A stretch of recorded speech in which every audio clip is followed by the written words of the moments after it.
Olá! Hoje eu vou dar continuidade à série de vídeos que a gente está fazendo com o tema Funções de Manipulação de Strings. Esse é o terceiro vídeo com um tema específico sobre as funcionalidades avançadas de string em C. E para a gente começar realmente a videoaula, eu vou dar uma breve introdução sobre a nossa equipe. Então, nós somos alunos da disciplina de Programação 2 e somos também, por coincidência, o grupo 2. Nosso grupo é formado por Mariana Chiappetta, Lucas Vinícius, Elisa Gabriela, Vinícius Braga, Maria Cabral, Vinícius Marzo, Daniel Mesquita, Rafael Martins e Leila Azevedo. Hoje o vídeo vai ser conduzido por mim, Maria Vitória. Então, o vídeo de hoje vai ser um pouco mais teórico. Para os vídeos da frente vão ter exemplos práticos de todas as funcionalidades que a gente está apresentando. E hoje vai ser focado especificamente em 3 tópicos: manipulação dinâmica de memória, manipulação segura de strings e codificação e decodificação. O primeiro tópico que eu vou abordar hoje é sobre manipulação dinâmica de memória. Então, para a gente começar a falar de fato sobre esse tema, eu vou revisar um pouquinho sobre o que é alocação dinâmica de memória. A alocação dinâmica de memória é basicamente um processo que permite reservar espaço de memória durante a execução de um programa que ocorre durante a compilação. Isso possibilita a criação de estruturas de dados de tamanho variável e a manipulação eficiente dos recursos conforme necessário. Ou seja, a alocação dinâmica de memória permite que os programas aloquem e liberem memória conforme seja necessário durante a execução. Agora que a gente conseguiu entender o conceito de alocação dinâmica de memória, a gente vai ver qual é a aplicação disso para a manipulação de strings em C. A gente vai começar a falar sobre a alocação de memórias para um string. Então, o conceito de manipulação de memória a gente vai usar para alocar memória, certo? E a gente usa isso com a função malloc, que é essa que eu estou passando o cursor do mouse em cima. E ela usa a alocação de memória dinâmica. Ela permite a gente reservar um espaço determinado de número de bytes na memória. Ou seja, se a gente quiser criar uma string, por exemplo, de tamanho variável para armazenar uma mensagem de usuário, a gente usa essa função para alocar a memória suficiente para armazenar a mensagem que o usuário colocou. Então, agora eu vou falar algumas boas práticas que a gente tem que ter, alguns cuidados que a gente tem que ter ao utilizar as alocações de memórias. A primeira é verificar se a alocação foi bem sucedida. É importante que a gente veja, né, se realmente ocorreu aquela alocação de forma adequada, porque possuem casos que ele vai falhar. A função que eu falei, a malloc, ela pode falhar. E quando ela falha, ou por exemplo, um caso que pode falhar, por exemplo, é quando não tem memória suficiente disponível no sistema. Logo, a gente tem que verificar se o ponteiro retornado é diferente de null. Ou seja, se retornar null, é porque não está ocorrendo a alocação de forma apropriada.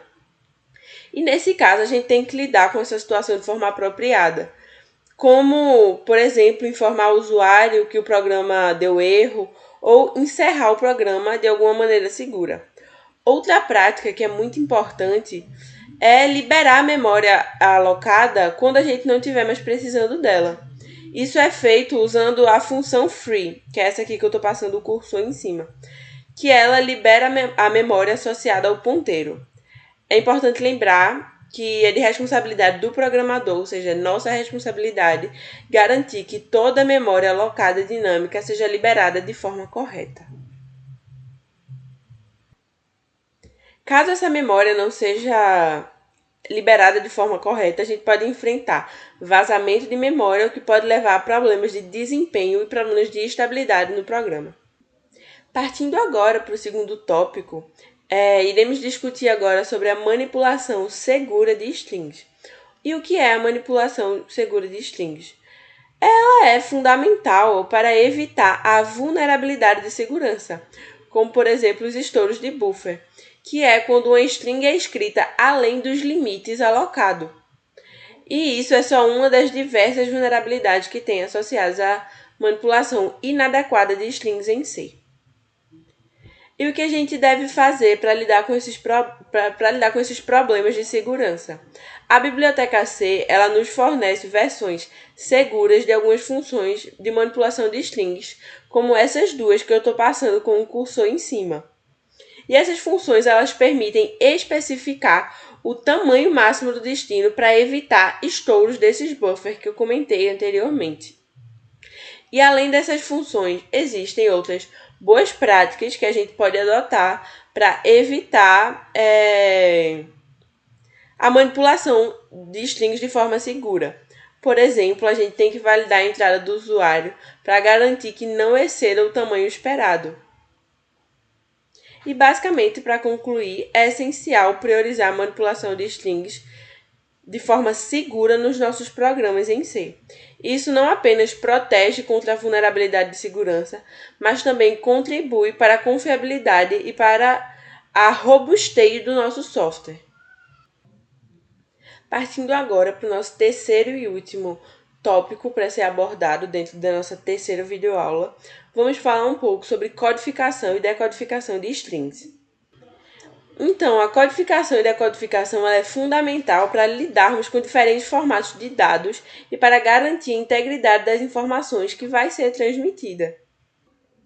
Antes da gente começar realmente a discutir codificação e decodificação, eu vou revisar alguns conceitos básicos para a gente poder ter um entendimento melhor do assunto que vai ser abordado. O primeiro é o que significa codificar uma string. Por isso, é necessário em certos contextos.